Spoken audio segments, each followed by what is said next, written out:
Al-Mukarram Kiai Haji Muhammad Syauqi MZ, putra dari almarhum Kiai sejuta umat. Mudah-mudahan ilmu yang akan disampaikan oleh beliau dapat bermanfaat untuk kita semua. Amin ya rabbal alamin. Kepada beliau Al-Mukarram Kiai Haji Muhammad Syauqi MZ, waktu dan tempat kami silahkan. Shallu ala Nabi Muhammad.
Assalamualaikum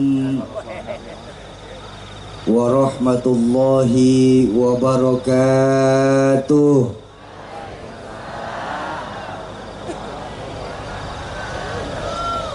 Bismillahi walhamdulillah, wassalatu wassalamu ala sayyidina rasulillah, Sayyidina wa maulana Muhammad ibn Abdillah wa ala alihi wa ashabihi wa man tabi'ahu wa wala. La hawla wa la quwwata illa billah, amma ba'du. Qala Allah ta'ala fil Qur'anil Karim wa huwa asdaqul qailin. A'udzu billahi minasy syaithanir rajim. Bismillahirrahmanirrahim. In uridu illal islaha mastata'tu wa ma taufiqi illa billah, alaihi tawakkaltu wa ilaihi unib. Wa qala Rasulullah sallallahu alaihi wasallam, man arada dunya fa'alaihi bil ilmi wa man arada al akhirah fa'alaihi bil ilmi wa man aradahuma fa'alaihi bil ilmi. Sadaqallahul azim wa sadaqa rasuluhul karim. Hadratul mukarramun, para alimil ulama, para asatiz dan ustazat, segenap ajengan dan pimpinan pondok-pondok pesantren yang hadir di Bantar Kaung, wabil khusus orang tua saya, Ketua Tanfiziyah MWNU dan pimpinan Pondok Pesantren Bustanul Arifin Al-Mukarram Hadratus Syekh Yai Amin Mustaqim, guru saya pimpinan Pondok Pesantren Al-Mansuriyah Hadratul Kiram Abuya Yai Mansur. Semoga Allah panjangkan usia guru-guru kita, Allah tetapkan iman dan Islamnya dalam rangka menjaga semangat agama, khususnya di Bantar Kaum tercinta kita ini. Amin ya rabbal. Yang saya hormati para tokoh-tokoh masyarakat, tokoh-tokoh kepemuda, segenap aparatur pemerintah baik sipil, TNI dan polisi, wabil khusus untuk anggota DPRD Kabupaten Brebes, abangda saya Bapak Sudono, Camat Bantar Kaung yang diwakili Kepala Desa Bangbayang Bapak Ahmad Faizin, keluarga besar dari Bapak Haji Abdurrahman, wabil khusus untuk abangda Muhammad Rizky Nur Rahman, bapak-bapak dan ibu-ibu jamaah ma'asyiral muslimin dan muslimat, para calon penghuni surganya Allah yang dicintai Allah Subhanahu wa ta'ala. Alhamdulillah, malam hari ini penunaian janji dari Abangda Muhammad Rizki kepada masyarakat di Bang Bayang, karena terpilih sebagai anggota legislatif DPRD di Kabupaten Brebes ini. Mudah-mudahan Allah tetapkan iman dan Islamnya dalam rangka menjaga semangat agama khususnya di Kabupaten Brebes tercinta kita ini. Amin ya Rabbal. Bapak Ibu jamaah ma'asyiral muslimin dan muslimat yang berbahagia, dalam rangka kebahagiaan penuh tasyakur malam hari ini, saya pun hanya ingin menyampaikan sebuah hadis saja. Berhubung sekarang sudah jam 7 lewat 2 jam setengah, matahari pun sudah tidak ada lagi kelihatan, maka yang enak kita langsung masuk gigi 2 saja. Setuju? Bapak Ibu, baginda Nabi pernah bersabda, arba'un min sa'adatil mar'il muslim, bahwa sesungguhnya ada 4 perkara yang kalau kita orang masyarakat di Bang Bayang ini mau bahagia. Pertanyaan saya, boleh saya tanya? Boleh saya tanya? Kita semua yang hadir malam hari ini mau bahagia apa tidak? Pasti mau jawabannya. Kenapa? Karena doa yang kita minta kepada Allah minimal sekali habis sholat apa? Rabbana atina fid dunya hasanah wa fil akhirati, dunia sampai akhirat kita minta bahagia. Tapi ternyata pesan baginda Nabi, kalau kita orang Bang Bayang mau bahagia, kita harus punya 4 perkara dalam kehidupan kita di sini. Ya Bu? Bu, berapa perkara? 4 apa? Perkara apa? Perkara 4. Pertama, kalau kita mau bahagia di Bang Bayang ini, pesan baginda Nabi yang paling pertama apa? Kita di sini harus punya baitun wasi', punya rumah biar bagus asal besar. Atau emangnya salah? Bu, punya rumah bagus besar, bahagia apa tidak? Tapi di mana rumah kita sebagai muslim sesungguhnya? Kalau kata orang ujung Kulon Banten pernah ngajarin ke saya, kata beliau itu, my heart is my home. Rumah kita sesungguhnya adanya di hati kita, Pak. Kau begitu, betapapun besar rumah kita, miliaran kita pegang uang, hektaran kita punya sawah, tapi kalau hati kita kecil, sempit rasanya itu rumah. Betul apa betul? Sok. Berapa banyak rumah kawan-kawan kita, mereka yang tinggal di perumahan-perumahan mewah di sana, tapi justru yang tinggal di sana terkena yang namanya penyakit broken home. Penyakit nggak betah di rumah. Suami kemana, istri kemana, anak kemana. Rumah bagus-bagus, yang nempatin pembantunya saja. Ada apa tidak yang seperti itu? Banyak. Tapi saya tengok saudara-saudara saya di Bang Bayan ini, subhanallah, rumah walaupun kecil alhamdulillah punya. Alhamdulillah.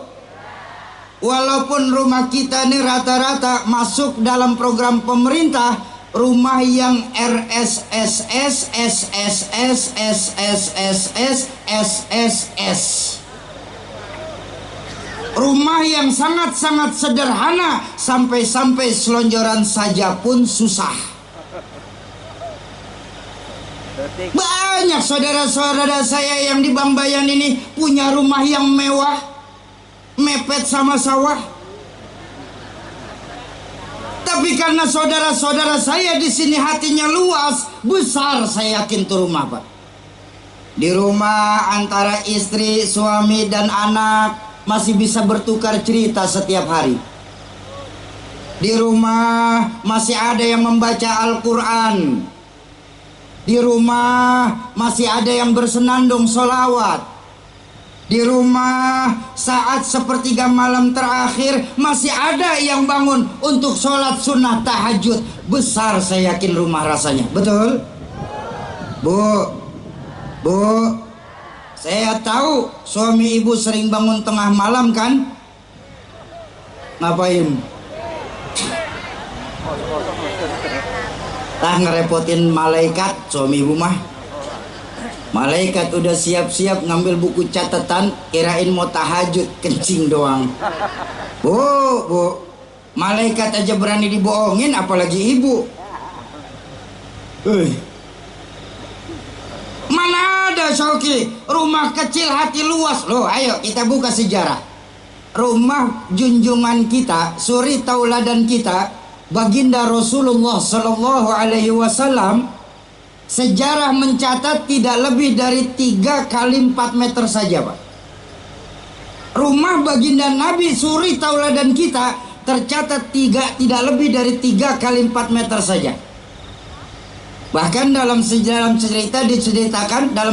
diceritakan Baginda Nabi itu saat sunat tahajud, istri beliau Sayyidatuna Aisyah binti Abu Bakar sampai melipat kakinya biar Baginda Nabi bisa sujud saat sholat.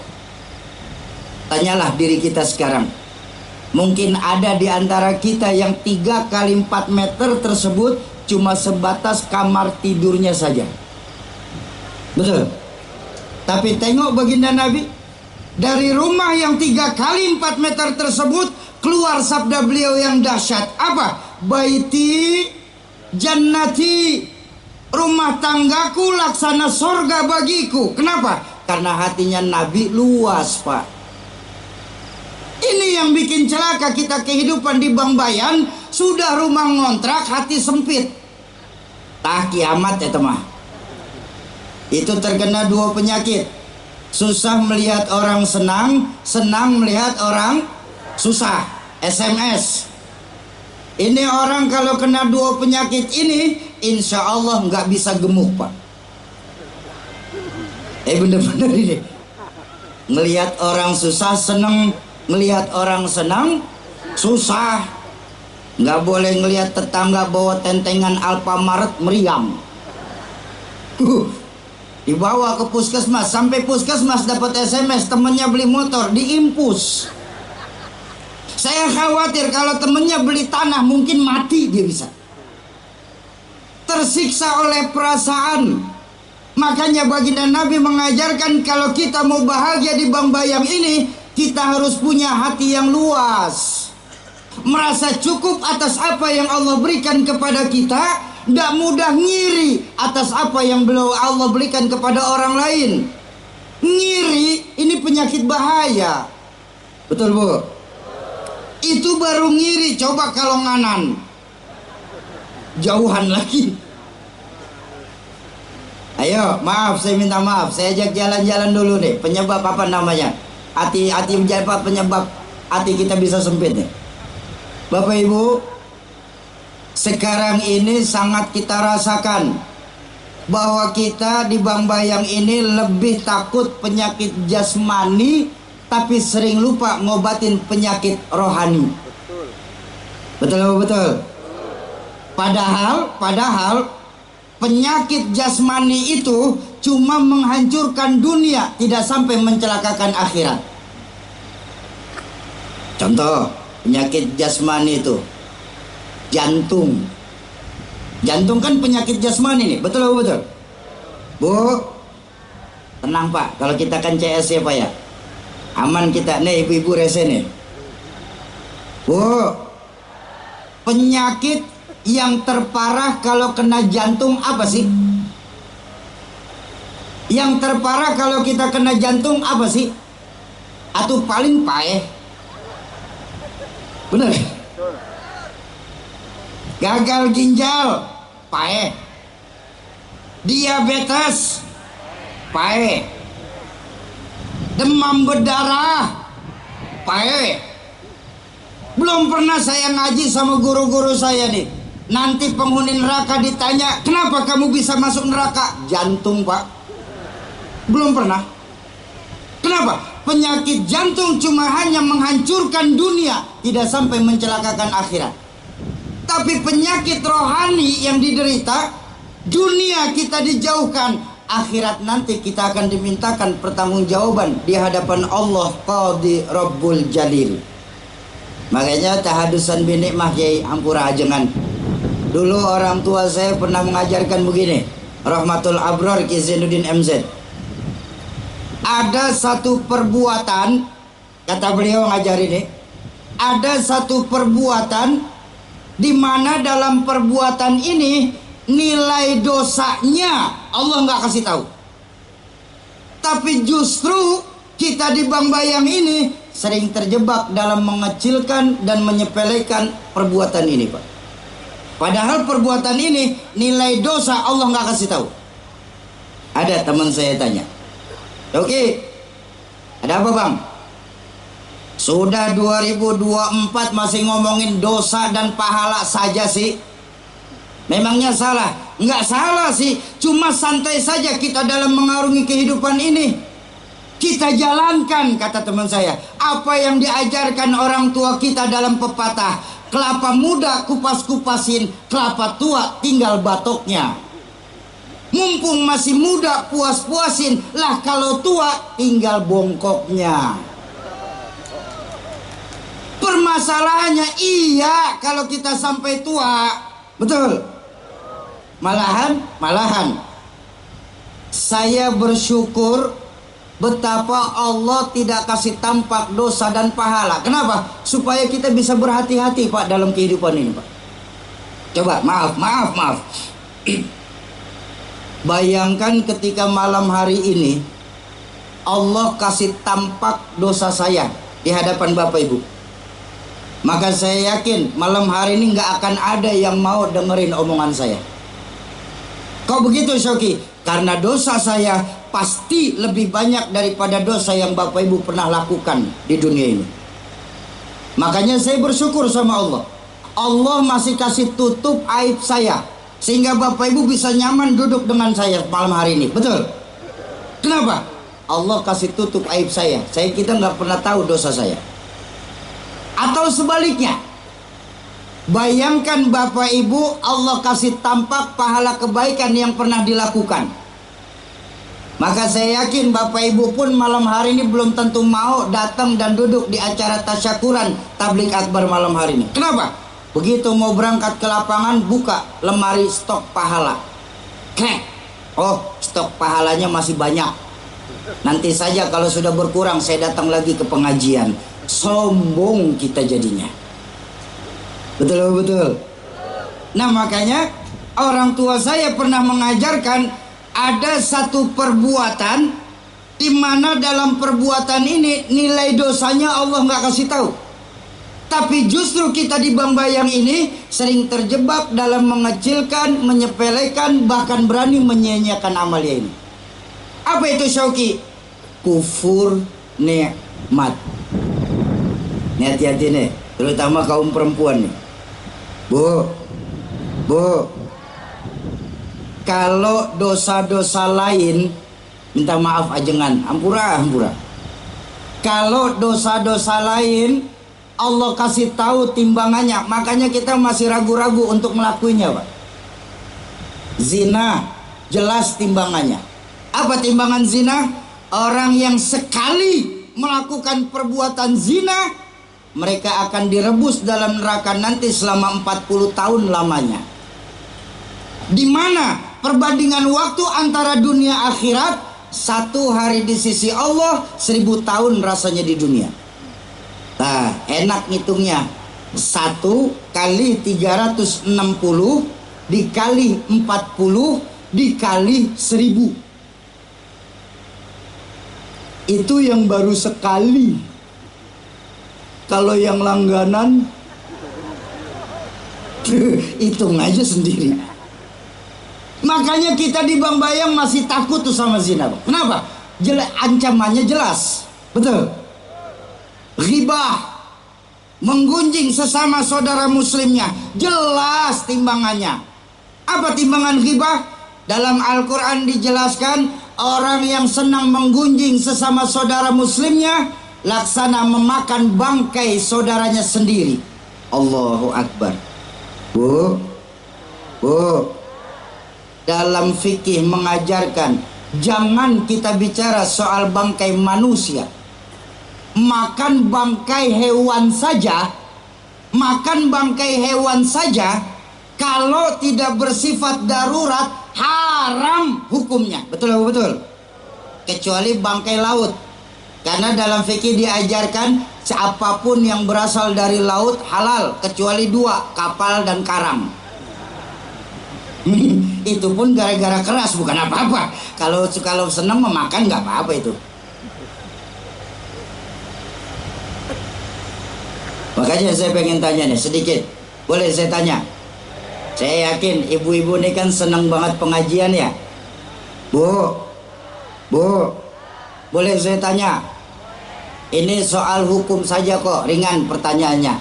Halal mana, haram mana? Halal mana, haram mana? Ayam mati dipotong sama ayam mati terpotong. Ayo, kalau emang rajin ngaji pasti tahu. Halal mana, haram mana? Ayam mati terpotong sama ayam mati dipotong. Ayo. Salah. Dua-duanya haram. Kenapa? Ayam mati. Yang halal teh ayam hidup. Ngajinya kemana-mana pikirannya nih.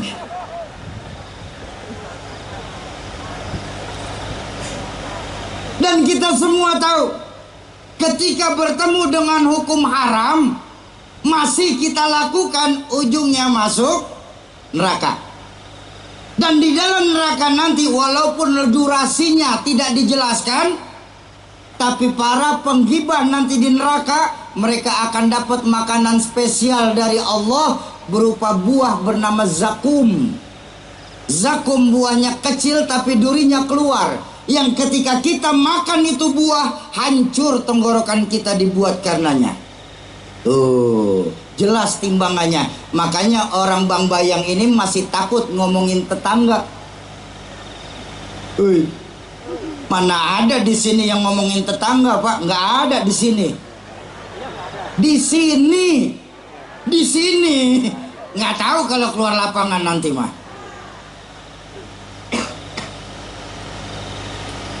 Zina, ghibah, jelas timbangannya. Tapi ketika bicara kufur nikmat, Allah nggak pernah kasih tahu seberapa besar timbangan kufur nikmat. Allah hanya mengingatkan dalam Al-Quran, la in syakartum la azidannakum.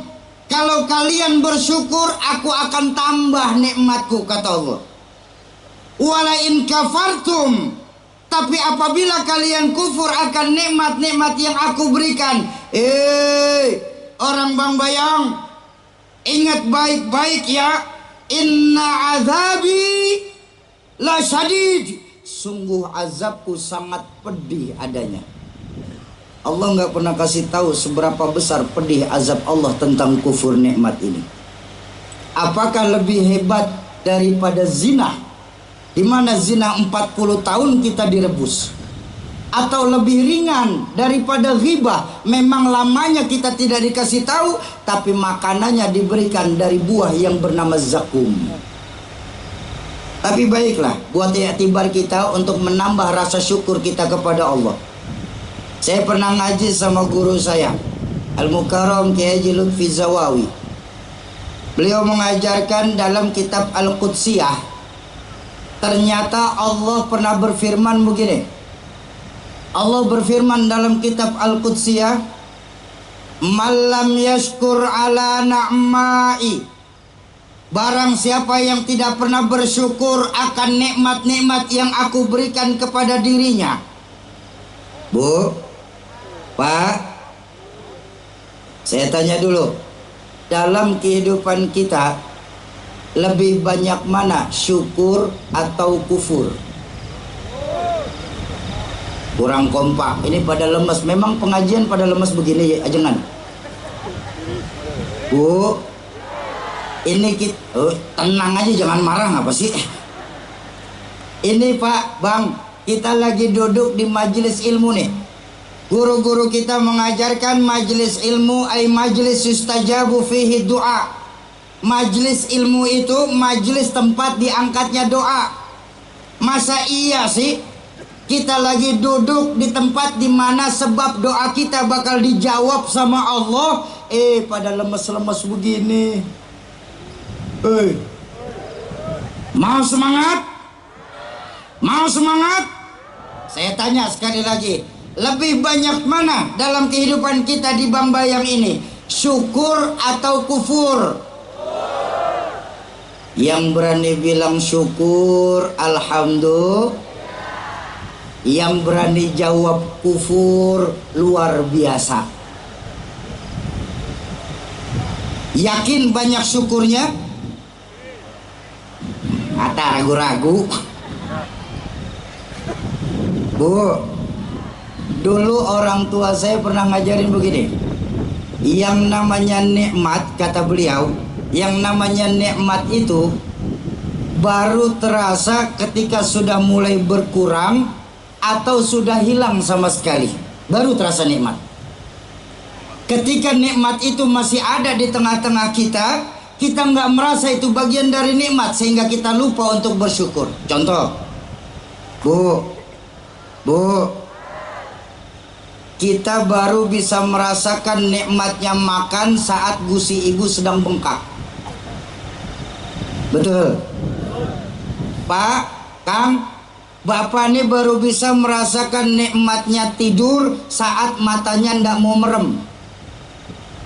Betul? Kita nih di Bambayang ini baru bisa merasakan nikmatnya bernafas saat hidung kita sudah disumpel sama masker atau sedang kena flu. Tapi ketika semua lagi baik-baik saja, mata kita bisa terpejam dengan lelah, mulut kita bisa mengunyah dengan nikmat, hidung kita bisa bernafas dengan lega. Maaf, kita lupa sering bersyukur kepada Allah atas apa yang Allah berikan kepada kita. Nah makanya yuk kita syukuran malam hari ini dari abang dan saya, Bang Muhammad Rizky Nur Rahman ini. Ayo kita kembalikan lagi rasa syukur kita kepada Allah. Ya, bagaimana caranya Soki? Mudah sebenarnya kita Pak. Biasakan kita nih bermuhasabah kepada diri kita Pak.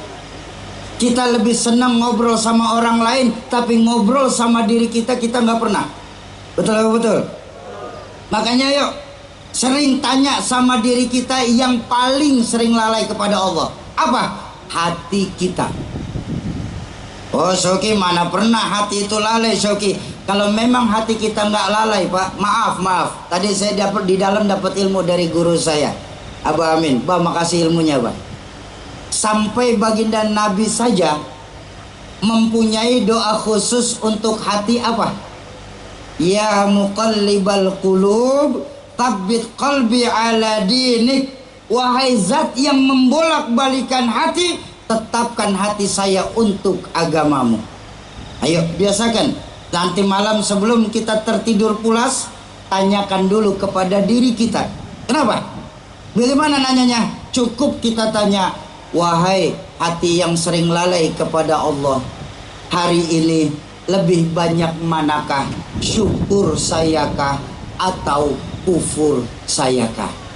Kenapa? Kufur nikmat merupakan salah satu dosa yang Allah nggak kasih tahu timbangannya. Malam yashkur ala na'mai, barang siapa yang tidak pernah bersyukur akan nikmat-nikmat yang aku berikan kepada mereka, wala yasbir ala balai, dan mereka juga tidak pernah bersabar atas musibah yang aku timpakan kepada dirinya. Ini juga di Bambayang sering kena nih. Ya Allah Soki, kenapa Bah? Saya nih sholat rajin, maksiat jauh, sama sholat rajin ke masjid berjamaah, sama Quran setiap malam baca. Tapi kenapa sih Soki, Allah selalu kasih musibah kepada diri saya dan keluarga nggak putus-putus? Apakah ini bentuk Allah nggak sayang sama kami? Nah, kalau ada yang pernah curhat seperti itu, percayalah mereka termasuk golongan orang yang tidak sabar. Kok begitu Syauki? Karena Allah sendiri sudah menjanjikan dalam Al-Quran, la yukallifullahu nafsan illa wus'aha. Sungguh Allah tidak akan memberikan bencana kalau kita manusia nggak sanggup. Jadi percayalah, ketika Allah berikan kita musibah, kita bakal sanggup melewatinya. Cuma yang terpenting kembali lagi kepada muhasabah. Tanyalah kepada diri kita. Guru-guru kita mengajarkan bahwa yang namanya musibah ada 3 jenis. Bu, Pak, musibah itu ada 3 jenis. Kalau musibah menimpa orang baik-baik, ini orang baik-baik, insya Allah yang hadir maupun yang dengar suara saya malam hari ini, saya yakin semua yang hadir dan dengar ini orang baik-baik semua, amin. Kalau orang baik-baik macam jamaah yang hadir di lapangan ini dapat musibah, itu disebut ujian. Kenapa diuji? Karena mau dinaikin kelas, Pak. Di mana-mana kalau mau naik kelas harus lewat dulu proses yang namanya ujian. Betul apa betul? Tapi dalam menjalani ujian, nih saya kasih tahu nih contekannya. Mau nggak saya kasih contekan ujian? Contekan ujian dari Allah itu cuma 2. Apa? Lulus, lolos. Kok bisa lolos, Sauki? Berapa banyak dari kita umat Islam ini lulus ketika diuji dengan kemiskinan, tapi tidak lolos ketika diuji dengan kekayaan. Betul? Saat miskin kita hamba Allah, tapi begitu Allah kasih kemampuan kita, kita berubah kehambaannya jadi hamba harta, hamba pangkat, hamba jabatan, hamba syahwat, bahkan hamba setan. Makanya kunci ujian cuma 2, lulus, lolos. Tapi kalau orang setengah-setengah dapat musibah, setengah-setengah nih yang hadapan nih Bapak Ibu sekalian, nih saya orang setengah-setengah nih, bikin repot malaikat. Sholat rajin, maksiat tekun, baca Qur'annya setengah jam, ngomongin tetangganya sejam setengah, sedekahnya mau, judi online-nya lebih gede dari yang disedekahin. Tak bikin repot malaikat nih Pak. Kalau orang setengah-setengah macam saya dapat musibah, itu bukan ujian namanya. Apa? Teguran. Kenapa ditegur? Karena saya sering lalai kepada Allah. Tapi jangan putus asa. Kunci teguran pun 2. Apa? Perbaiki yang kurang, kurangi yang memang berlebihan. Tapi kalau orang jahat dapat musibah, sholat nggak mau, sama masjid marahan, majelis ilmu pantat gatel. Betul? Kalau orang jahat model kayak gini dapat musibah, itu bukan ujian, bukan teguran, persekot, panjer, DP, tanda jadi. Ntar case-nya di akhirat digebugin. Nah, tinggal pinter-pinter kita saja melihat musibah yang datang kepada kita ini. Apakah musibah ini sebagai ujiankah, sebagai tegurankah, atau sebagai hukuman? Kalau ujian, apa tadi contekannya? Lulus, lolos. Kalau teguran, perbaiki yang kurang, kurangi yang memang berlebihan. Tapi kalau ternyata yang datang kepada kita ini sebagai hukuman, na'udzubillah tsumma na'udzubillah, maka 2 pula lah jalan keluarnya. Apa? Memperbanyak istighfar dan melakukan taubatan nasuha. Kok begitu Syauki? Karena baginda Nabi mengajarkan dalam hadis, la saghair illa bil istimrar wala kabair illa bil istighfar. Tidak ada yang namanya dosa besar kalau dilakukan setiap waktu. Ya, Kang, nuker sendal di masjid kelihatannya dosanya kecil nih. Cuma kalau sehari 5 kali nuker, buka toko lama-lama. Tidak ada yang namanya dosa kecil kalau dilakukan setiap waktu. Tapi juga tidak ada yang namanya dosa besar kalau ditimpa dengan istighfar dan melakukan taubatan nasuha. Ya. Jadi percayalah, ketika Allah kasih kita musibah, kita bakal bisa melewatinya, Pak. Kenapa? Karena janji Allah dalam Al-Quran, fa inna ma'al usri yusra, thumma inna ma'al usri yusra. Setiap ada satu masalah, setiap ada satu kesusahan, sungguh Allah akan bukakan banyak pintu kemudahan buat kita. Ini kita kadang-kadang nyalah ngerti ini. Setiap ada kesusahan Allah bukakan pintu kemudahan. Salah. Kenapa? Karena dalam ilmu alat, usri itu kalimat tunggal, cuma satu. Yusra kalimat jamak, banyak. Jadi seharusnya terjemahan yang benar, setiap Allah berikan satu kesulitan, sungguh Allah bukakan banyak pintu kemudahan buat kita untuk melakukannya. Insya wala yasbir ala balai, dan mereka juga tidak pernah bersabar atas musibah yang aku timpakan kepada dirinya. Apa ancaman Allah tentang dua ini, Bapak Ibu sekalian? Allah mengancam dalam hadis qudsi, kalau dua ini sudah tidak ada di tengah-tengah umatku, kata Allah, falyakhruj min tahtis samai, silakan kalian keluar dari kolong langitku, keluar kalian. Nggak pantas kalian yang apa-apa di dunia ini dari aku, tapi kalian tinggal di duniaku, kalian tidak bersyukur dan kalian tidak pernah sabar. Keluar kalian dari kolong langitku, keluar. Allah. Pak, kalau kita diusir dari Bangbayan ini, Pak, kita masih bisa pindah ke Brebes. Betul. Diusir kita dari Jawa Tengah ini, Bu, kita masih pindah ke Jakarta. Diusir kita dari Indonesia ini, kita masih bisa minta suaka ke Singapura, Malaysia, dan Amerika. Atau kalau diusir dari kolong langit, mau nyari langit mana? Falyakhruj min tahtis samai, silakan kalian keluar dari kolong langitku. Keluar kalian.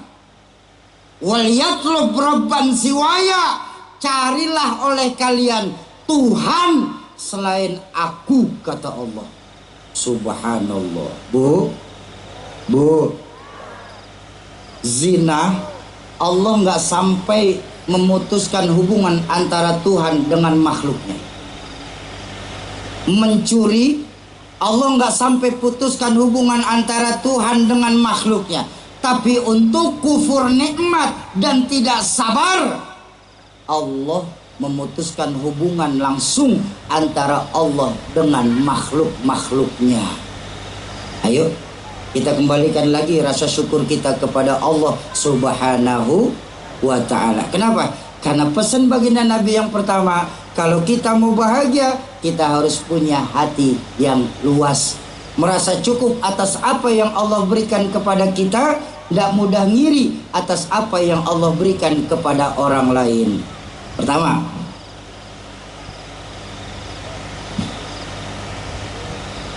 Yang kedua, pesan baginda Nabi kalau kita mau bahagia ini apa? Yang kedua, pesan baginda Nabi ini kalau kita mau bahagia di Bangbayang ini, kita harus punya markabun sari', punya kendaraan biar baru asal kenceng.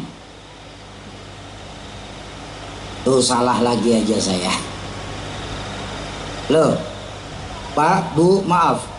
Kendaraan itu kan alat transportasi, betul atau betul? Tujuan transportasi itu apa sih? Untuk memudahkan komunikasi, betul?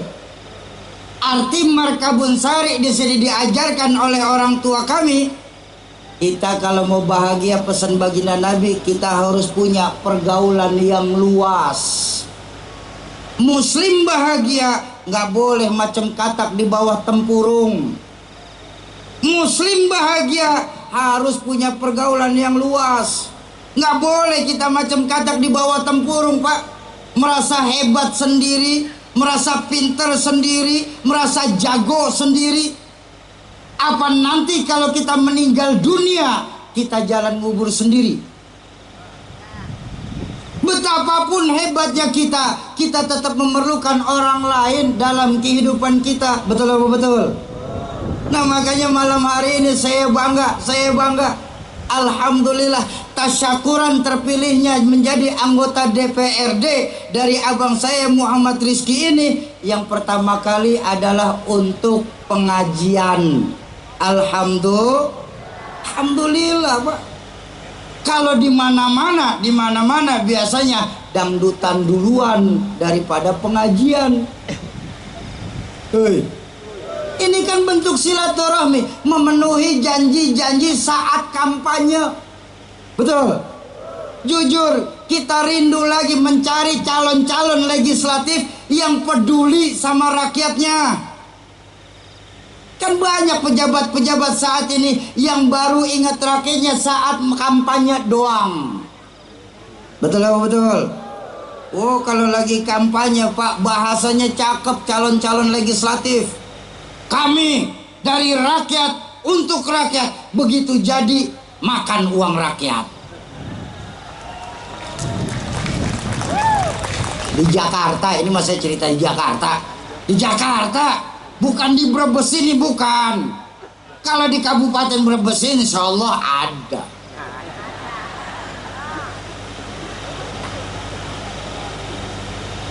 Kita rindu pemimpin-pemimpin yang mau langsung turun kepada rakyatnya, bukan cuma sebatas janji-janji belaka. Betul. Lagi musim kampanye kemarin, Bang, ada seorang caleg ceramah di dekat rumah saya.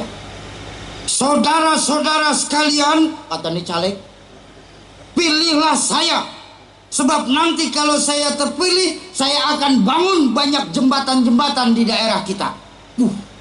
Ada teman saya kritis, angkat tangan. Pak Caleg, izin bertanya. Iya, ada apa? Di kampung kita nggak ada kalinya. Ya karena udah kadung janji, nanti sekali-kalinya saya bangun juga, katanya. Kan sekarang begitu, Pak. Berapa banyak caleg-caleg yang gagal terpilih, nyumbang sebelum lagi pada saat pemilihan, nyumbang karpet buat masjid. Begitu gagal karpetnya diambil lagi.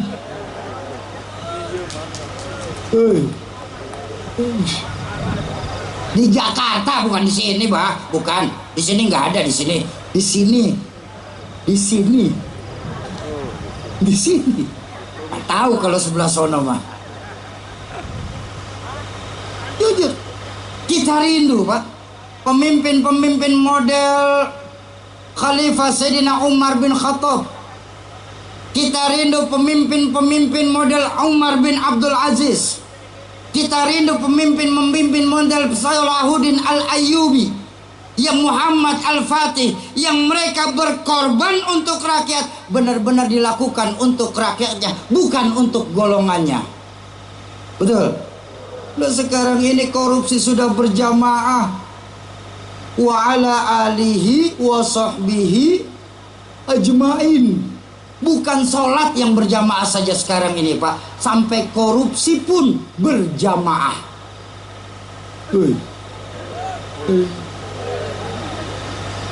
Makanya yuk kita doain abang saya, Bang Muhammad Rizki ini, jangan sampai kena angin dewan. Jangan sampai masuk angin. Ya, Bang, ingat, titipan berupa jabatan adalah amanah. Menyia-nyiakan amanah sama saja berkhianat. Dan khianat salah satu dosa yang paling besar di hadapan Allah Qadi Rabbul Jalil. Allah, baginda Nabi sudah mengingatkan, kullukum ra'in wa kullukum mas'ulun an ra'iyati. Hakikatnya semua pemimpin, bukan cuma anggota legislatif saja, semua kita pemimpin. Dan yang namanya pemimpin pasti akan dimintakan pertanggungjawaban nanti di hadapan Allah Qadi Rabbul Jalil. Kita doakan Allah akan jaga beliau dalam mengemban amanah di kabupaten kita. Amin ya Rabbal. Kenapa? Kalau mau bahagia, kita harus punya pergaulan yang luas. Itu yang kedua. Yang ketiga, kalau kita mau bahagia di Bang Bayang ini, pesan baginda Nabi. Yang ketiga, kita harus punya, karena yang ngucapin Nabi hadisnya ini, maka kata baginda Nabi, kalau mau bahagia, kita harus punya zaujatun solihah. Punya istri biar cakep asal taat. Ya nggak apa-apa, memangnya kenapa ya aja. Pak, Kang, saya kasih tahu baik-baik. Bapak, Akang, kalau di rumah atau ada di sini istrinya yang sudah cakep terus taat, saya kasih tahu, kalau belum mati jangan dikubur. Ibu, ini yang ada udah jelek ngadat mulu. Pendem aja udah di sawah. Bu, nih saya mau kasih kado nih buat ibu-ibu saya nih, boleh? Mau saya kasih kado? Bu, saya teringat ucapan dari Sayyidina Umar bin Khattab. Beliau pernah mengajarkan begini, setiap perempuan pasti bisa jadi seorang istri, tapi tidak setiap istri sanggup dan mampu jadi pendamping untuk suaminya. Saya ulang, setiap perempuan pasti bisa menjadi seorang istri, tapi tidak setiap istri sanggup dan mampu jadi pendamping untuk suaminya. Kenapa? Pak, maaf saya bilang, peranan istri sangat berpengaruh untuk kehidupan laki-laki. Betapapun hebatnya seorang laki-laki, pasti ada perempuan bijaksana di samping beliau. Betul apa betul? Bayangkan, saking hebatnya perempuan, laki-laki yang jujur, polos dan bijaksana bisa jadi koruptor kelas kakap karena dipanasin istri.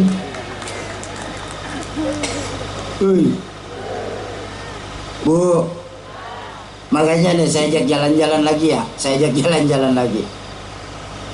Saya nih Bu, Muhammad Syauqi nih, Pak. Kalau saja di alam ruh kemarin saya boleh milih sama Allah, ketika malaikat pembawa roh saya datang, lalu ditanya umpama, fulan, lebih kau lahir ke dunia mau jadi laki-laki apa jadi perempuan? Demi Allah, saya milih jadi perempuan daripada laki-laki ini, Pak. Kok begitu? Betapa semakin saya banyak ngaji, semakin terbukti dalam Islam betapa Allah dan baginda Nabi sangat cinta dengan kaum perempuan. Tapi sayang, kaum perempuannya tidak sadar betapa dirinya sangat dicintai Allah dan Rasulnya. Contoh, Bu, perempuan, Bu, ogah banget teman nyaut, saya heran. Ini tenang Pak, sekali lagi kita kan CS kita ya, aman kita. Ini kayak ikan mas koki, mata melotot, mulut mangap. Bu,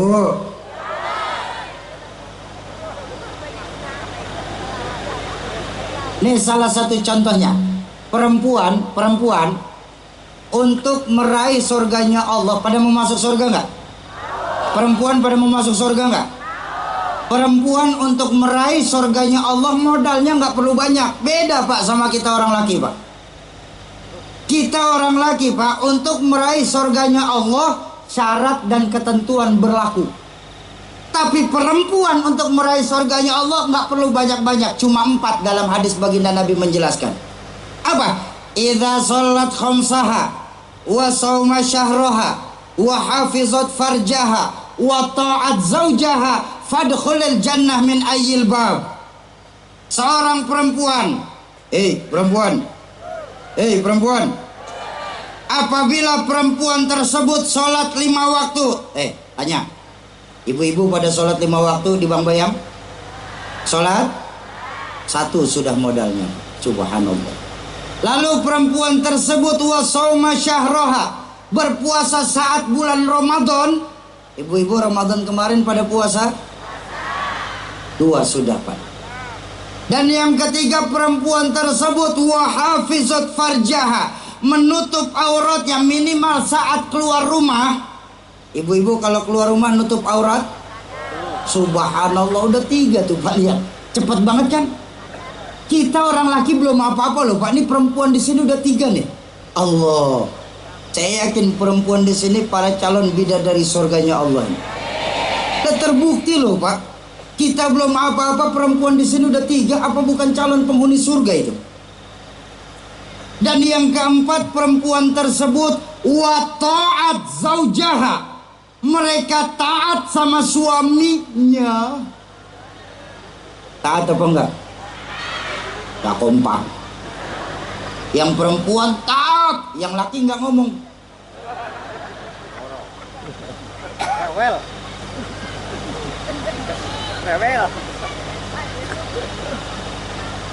Perempuan yang punya 4 modal ini, apa jaminan baginda Nabi? Fadkhulil jannah min ayyil babi syi'ti, silakan kalian masuk lewat pintu surga yang mana mereka kehendaki. Mudah apa susah? Mudah kalau ngomong.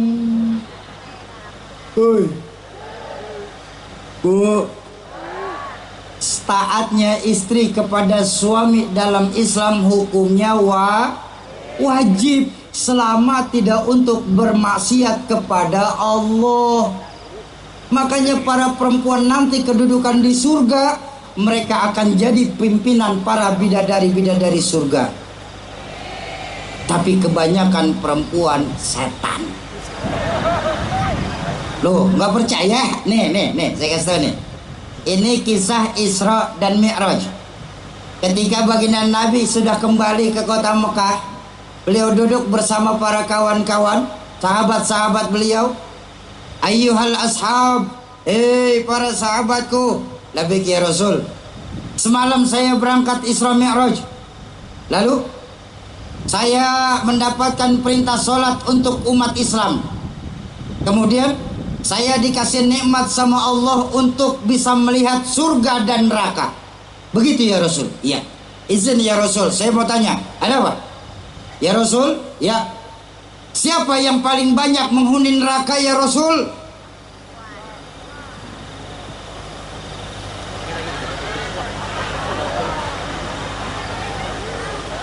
Lakinya bagaimana Soki? Ya nggak sedikit Pak. Nanti kalau saya nyerang ibu-ibu pulang saya dicegat, mau tanggung jawab. Kaget para sahabat saat itu. Ya Rasul, iya. Betulkah banyak perempuan masuk neraka? Itu yang saya lihat. Apa mereka nggak sholat ya Rasul? Sholat perempuan tersebut. Apa mereka nggak baca Quran? Mereka baca Quran kok. Apa mereka nggak datang ke majelis-majelis taklim ya Rasul? Oh, rajinan perempuan ke majelis taklim daripada bapak-bapak, betul? Lihat aja seragamnya. Atau gampang Pak, lihat aja seragamnya. Lalu kenapa ya Rasul lebih banyak perempuan, padahal perempuan itu salat, perempuan itu baca Quran, perempuan itu majelis taklim, perempuan tersebut puasa? Kenapa banyak perempuan yang masuk neraka ya Rasul? Dengan mata berkaca-kaca baginda Nabi bersabda, yang menyebabkan perempuan banyak masuk ke neraka, hunna yakfurnal asir, karena perempuan tersebut kurang bersyukur kepada suaminya. Bu, kenapa bisa begitu Shoki? Karena perempuan yang paling hebat dalam pandangan Islam, mereka yang ridho dan ikhlas berapapun pemberian dari suaminya. Ntar dulu, jangan tepuk tangan dulu Pak. Kehela Pak. Laki-laki yang paling hebat dalam pandangan Islam, mereka yang royal kepada istrinya Pak. Ini baru seimbang. Perempuan rela dan ikhlas berapapun, laki-laki royal. Ini baru imbang. Ini kan kadang-kadang laki-laki nggak begitu ya Bu ya.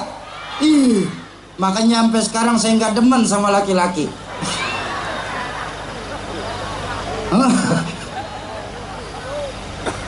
Maaf Pak, maaf. Kita nih Pak, orang laki-laki Pak, seringnya lebih egois Pak sama istri Pak. Kita cuma mentingin diri kita doang Pak. Udah ngasih dapur pas-pasan 20.000, minta makannya enak-enak mulu. Laki-laki najis. Pak, kebanyakan kita orang laki taunya cuma ngasih duit aja ke perempuan Pak. Nih ibu-ibu lagi pusing Pak, apalagi belakangan apapun naik semuanya. Betul ya Bu ya? Bu, ayo kita kompak. Mau kompak? Mau kompak? Mudah-mudahan lewat keberkahan dari majelis ilmu, lewat keberkahan Bang Rizky duduk di dewan, harga sembakonya bisa diturunin, duit belanjanya bisa dinaikin. Amin. Pak, dengerin baik-baik curahan hati seorang istri Pak. Jangan merem, dengerin baik-baik. Bu, beras naik apa tidak? Gula, minyak, telur, daging, susu.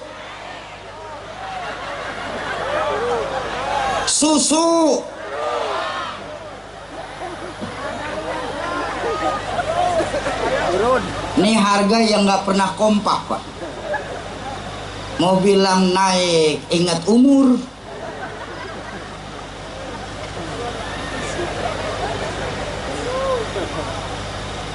Pulang ya. Terus sampai subuh. Ini ngundang apa ngontrak nih? Sampai subuh. Yakin? Kuat? Wani piro? Bercanda. Tenang. Udah ada yang nanggung kok Bang Rizky insyaallah. Bu, ya, perempuan yang paling hebat dalam pandangan Islam merupakan, makanya saya bilang tadi, perempuan kita di sini. Saya yakin, insya Allah ibu-ibu di sini merupakan bidadari surganya Allah Subhanahu Wa Taala. Tuh, yang ketiga, kalau kita mau bahagia, kita harus punya pasangan yang soleh dan soleha. Terakhir, yang keempat, kalau kita mau bahagia, pesan baginda Nabi apa? Yang keempat terakhir, dalam rangka tasyakuran kebahagiaan ini atas terpilihnya Bang Muhammad Rizky Nur Rahman ini, yang keempat, kalau kita mau bahagia, pesan baginda Nabi di Bang Bayang ini, kita harus punya misbahun munir, punya lampu biar banyak asal terang. Iya, kalau banyak mati kan gelap juga bah. Banyak terang. Apa lampu kita? Neon, lampu dunia. Patromak, cahaya dunia. Lilin, pelita dunia. Lampu yang kita butuhkan sesungguhnya adalah lampu dan cahaya yang nanti sanggup menerangi alam kubur kita. Makanya ulama sepakat, misbahun munir di sini ai amalun katsir, amal yang banyak. Kenapa? Karena amal kita itu nanti yang akan nerangin alam kubur kita. Maaf, saya minta maaf sebelumnya Bapak Ibu sekalian. Saya minta maaf. Nih semua nih, yang hadir nih, semua nih. Nih calon-calon jenazah.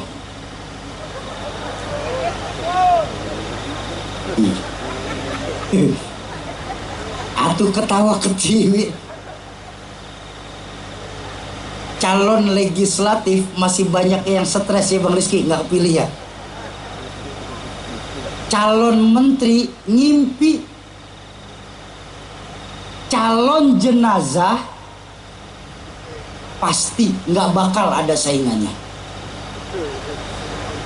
Bu, bakal mati nggak?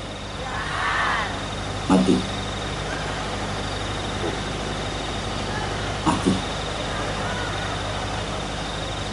Paeh. Nih bapak-bapak saya nih, bakal mati nggak? Mati. Saya dendam amat sih. Udah di depan kenceng lagi. Itu mah dendam namanya.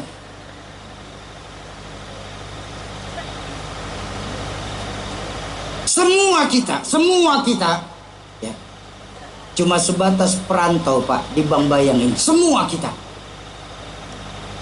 Lo namanya orang merantau kan mesti pulang. Betul?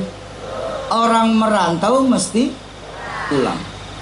Sombong kita kalau kita cuma seorang perantau tapi nggak pernah mikirin pulang. Sombong. Pulang seharusnya senang Pak. Pulang wayahnya megirang. Nggak percaya? Bentar. Setelah pengajian tasyakuran malam hari ini, kita pulang ke rumah masing-masing. Saya tanya, pulang apa tidak? Senang? Kenapa senang? Pulang copot kerudung, ganti daster. Bapak-bapak saya bisa ngopi bareng kawan-kawan. Betul? Terbukti orang pulang pasti senang. Dulu waktu sekolah, di kelas ada guru galak sekali. Pas pelajaran beliau ada pengumuman dari kepala sekolah, Bapak guru nggak masuk kelas, anak-anak boleh pulang. Pulang. Senang apa enggak? Kenapa senang? Pulang jam pelajaran kosong. Terbukti orang pulang memang senang. Lebaran, masyarakat Bambayang yang punya kampung pulang mudik. Pulang mudik apa tidak yang punya kampung? Pulang apa tidak? Senang? Kenapa senang? Pulang. Terbukti lagi orang pulang pasti nggak kompak lagi. Ayo yang kompak. Orang pulang pasti. Terakhir, selesai hidup di dunia kita pulang kepada Allah. Pulang. Senang apa enggak?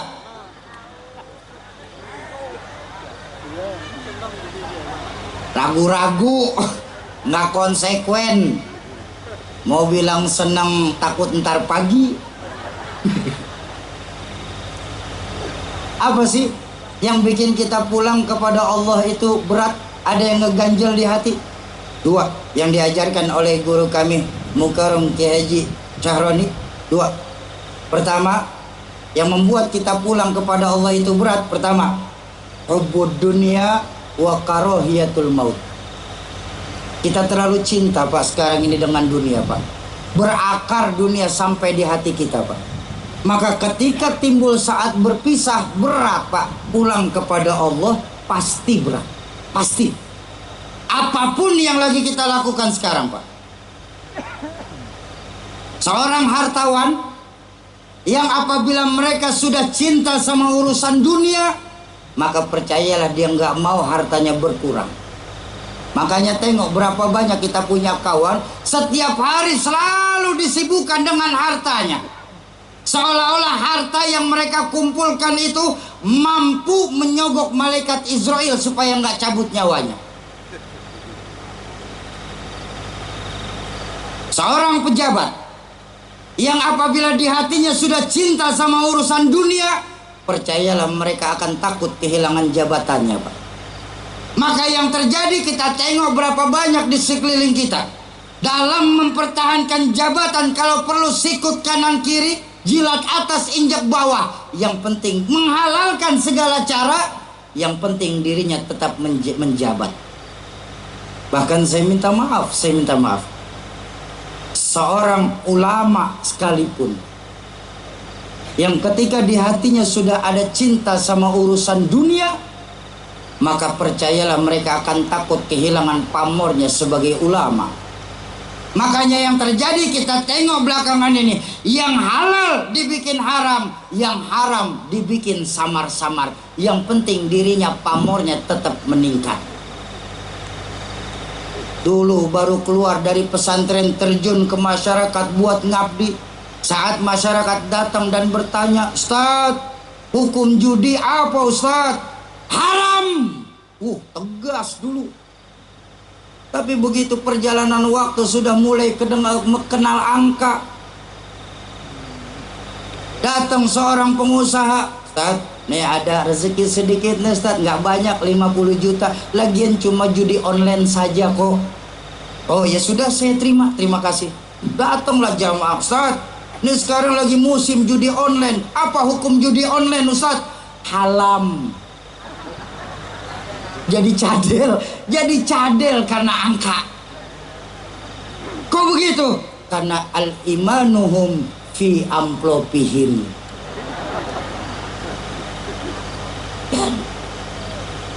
Bahkan ada satu cerita, ada seorang ulama, beliau lagi asik ngajar santri-santrinya, kedatangan orang kaya.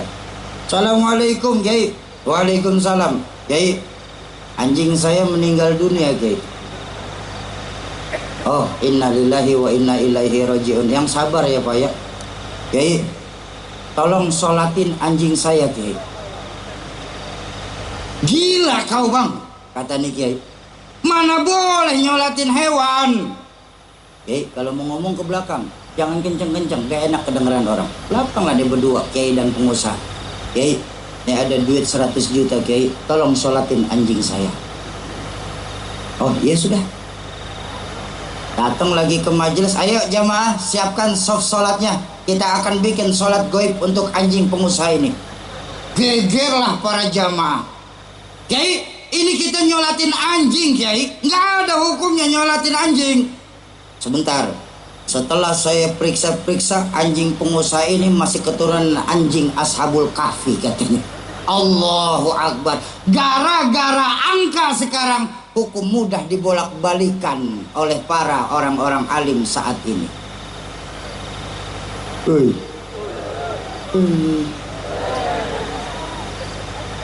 Ya, makanya kita bersyukur masih banyak ulama-ulama kita di sini nih, yang beliau ini memang benar-benar lillahi ta'ala untuk ngurusin umat. Ini banyak dari kita salah kaprah, mohon maaf ajengan, ini saya harus kasih tahu dulu nih buat jamaah nih. Kita nih jamaah umumnya nih lebih ngarepin air hujan daripada air sumur Pak. Orang kayak model saya, model guru-guru saya, mau siapapun penceramah dari luar kota, itu kalau ibarat air mah air hujan. Air hujan itu nggak bisa buat kehidupan sehari-hari. Yang dibutuhkan orang Bambayang ini air sumur. Siapa air sumur kita? Para ulama-ulama kita, para pimpinan pondok-pondok pesantren yang ada di Bambayang ini. Mereka lah air sumur sejati.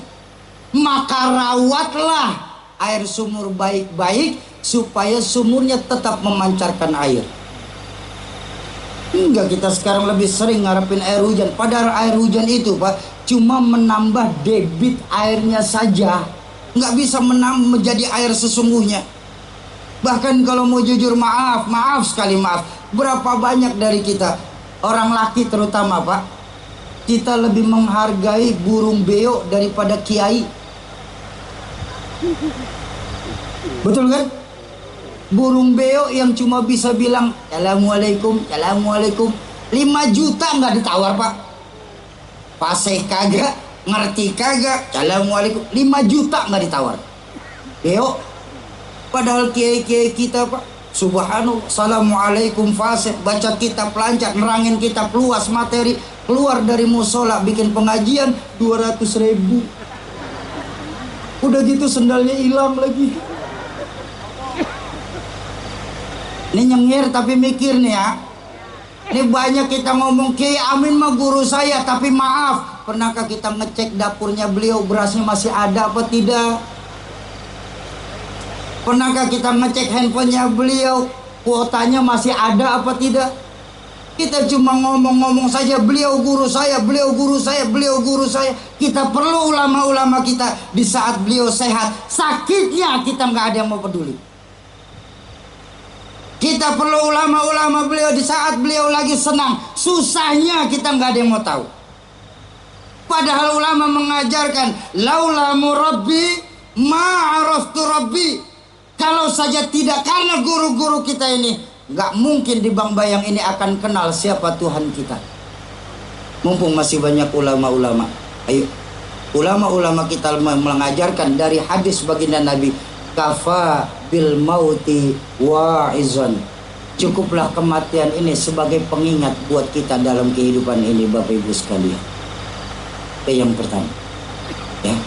Yang membuat kita berat pada Allah, kita terlalu cinta sama urusan dunia. Padahal Allah sudah mengingatkan dalam Al-Quran, kullu man 'alaiha fan wa yabqa wajhu rabbika dzul jalali wal ikram. Semua ini hanya kefanaan belaka. Yang abadi itu cuma apa yang bisa kita banggakan di dunia ini? Wa mal hayatud dunya illa lahwun wa la'ib. Tidaklah kehidupan di dunia ini cuma sebatas permainan dan senda gurau.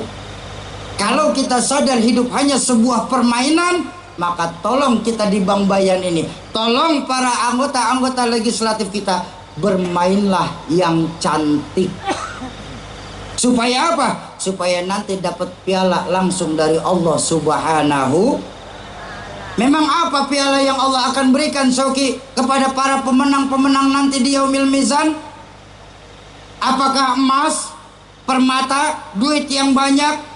Kecil kalau cuma sebatas emas dan permata buat Allah, Pak. Kenapa?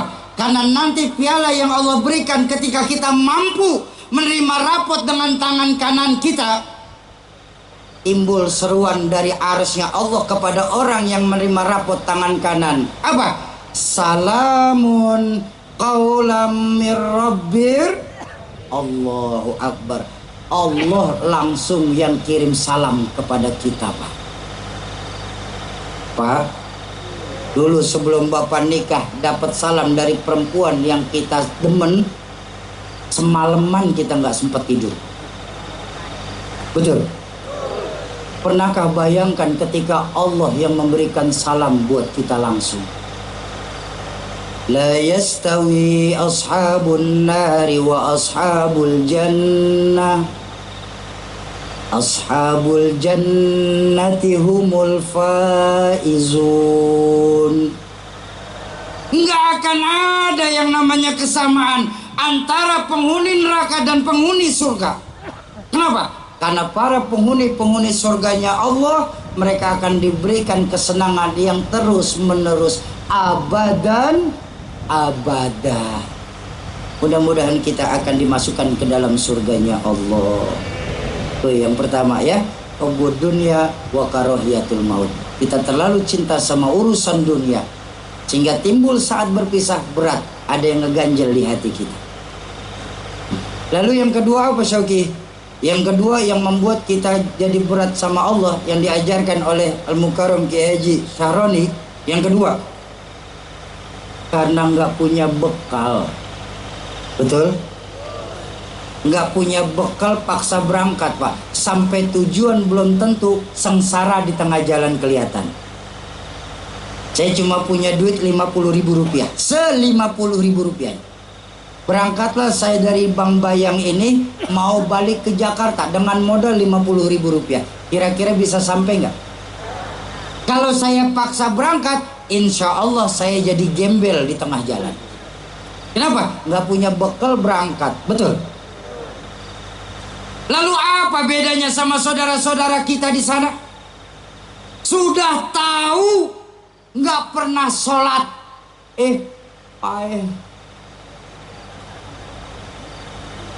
udah tahu nggak pernah sholat, mati. Berani amat. Pak Ahmad aja nggak berani.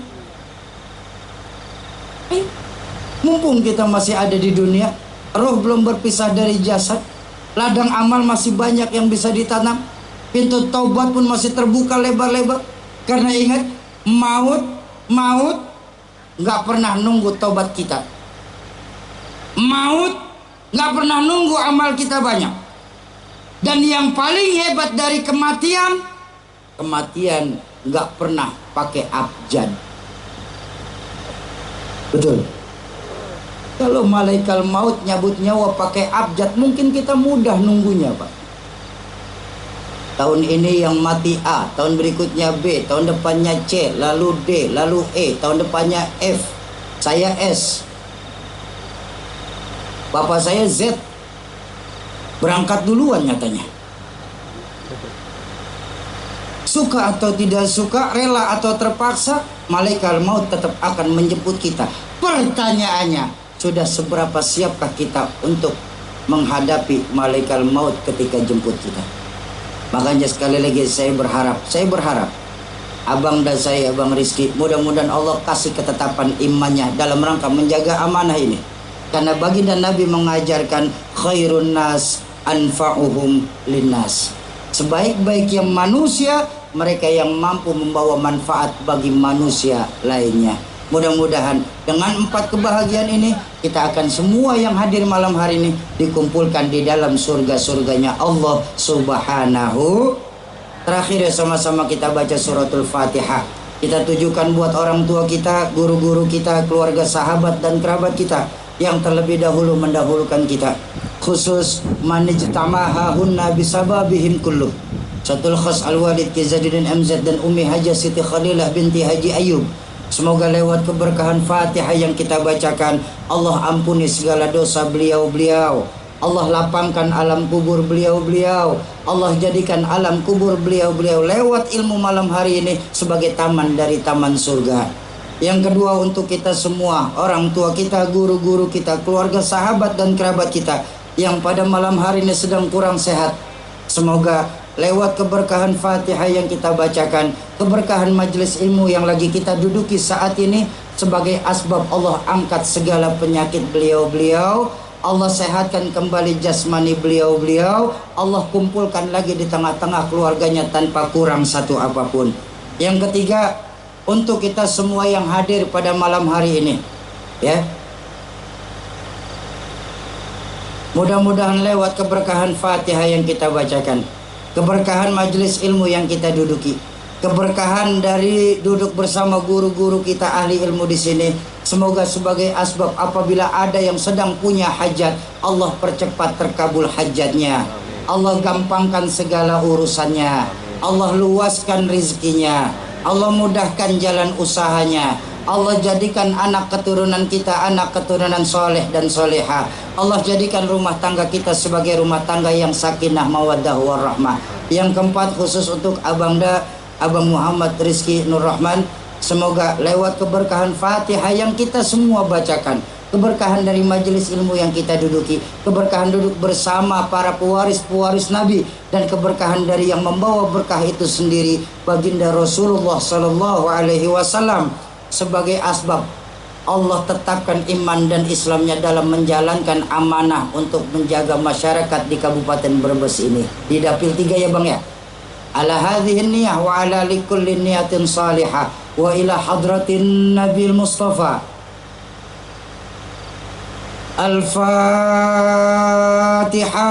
A'udzu billahi minasyaitonir rajim. Bismillahirrahmanirrahim. Alhamdulillahi rabbil alamin, arrahmanir rahim, maliki yaumiddin. Iyyaka na'budu wa iyyaka nasta'in. Ihdinas siratal mustaqim, siratal ladzina an'amta 'alaihim ghairil maghdubi 'alaihim waladdallin. Amin. Kesimpulan untuk kita bawa pulang masing-masing malam hari ini apa? Dari 4 kebahagiaan itu merucut kepada satu, apa? Kembalikan lagi nilai-nilai keimanan kita kepada Allah Subhanahu wa ta'ala. Kenapa? Intan paling mahal, mutiara yang paling berharga adalah nilai-nilai iman. Jadi jaga baik-baik iman kita, tapi tolong sebagai orang tua jangan egois. Wariskan iman kita kepada anak keturunan kita masing-masing. Soki, Islam kan bukan agama warisan. Memang Islam bukan agama warisan, tapi yang namanya iman wajib kita wariskan. Tanamkan kepada anak-anak kita, Bapak Ibu. Nah, zaman boleh berganti nak, tapi keyakinan jangan sampai mati nak. Masa silahkan berubah nak, tapi akidah jangan sampai goyah nak. Kenapa? Untuk iman kita hidup. Dengan iman saat ini kita orang tua sedang berjuang, betul? Dan dalam iman nanti saya yakin kita semua berharap bisa kembali ke hadirat Allah Subhanahu wa ta'ala. Kalau ada kalimat-kalimat saya yang salah, itu mutlak datangnya dari mulut saya yang bodoh ini. Mohon dibukakan pintu ridho dan pintu maaf yang sebesar-besarnya. Jumpa lagi di lain kesempatan. Terima kasih kepada Pak Haji Abdurrahman, kepada keluarga besarnya, dan juga kepada Bang Rizky yang sudah mengundang kami dalam rangka tasyakuran atas terpilihnya Bang Rizky sebagai anggota DPRD Kabupaten Brebes dari Dapil 3 ini.